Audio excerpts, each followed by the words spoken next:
కర్నూలులో వైఎస్ఆర్ కాంగ్రెస్ పార్టీ యువజన విభాగం రాష్ట్ర వర్కింగ్ ప్రెసిడెంట్ బైరెడ్డి సిద్ధార్థ్ రెడ్డి కూటమి ప్రభుత్వంపై పోలీస్ వ్యవస్థపై తీవ్ర విమర్శలు చేశారు. అక్రమ కేసులు పట్టి వైఎస్ఆర్సీపీ నాయకులను వేధిస్తున్న అధికారులను హెచ్చరిస్తూ తమ ప్రభుత్వం అధికారంలోకి వస్తే చట్టవిరుద్ధంగా వ్యవహరించిన వారిపై చర్యలు తప్పవన్నారు.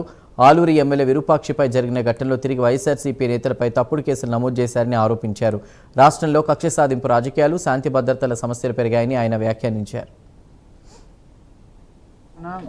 ఆలూరు నియోజకవర్గంలో ఆలూరు శాసనసభ్యులు విరూపాక్షి గారిపైన, ఆయన సోదరుని పైన, అలాగనే వైసీపీ కార్యకర్తలపైన తెలుగుదేశం పార్టీ వాళ్ళు దాడి చేయడమే కాకుండా తిరిగి మళ్ళీ వాళ్ళపైనే అటెంప్ట్ మర్డర్ కేసులు పెట్టి ఈరోజు విరూపాక్షి గారిని, శాసనసభ్యుల్ని అరెస్ట్ చేయడం జరిగింది.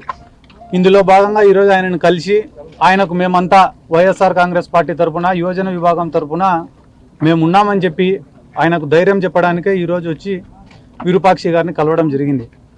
ఒక బాధాకరమైన సంఘటన ఏమ్రా అంటే, గడిచిన 2-2.5 సంవత్సరాలుగా ఈ రెడ్ బుక్ రాజ్యాంగంలో దాడులు వాళ్ళే చేస్తున్నారు, మళ్ళీ తిరిగి కేసులు పెడుతున్నారు.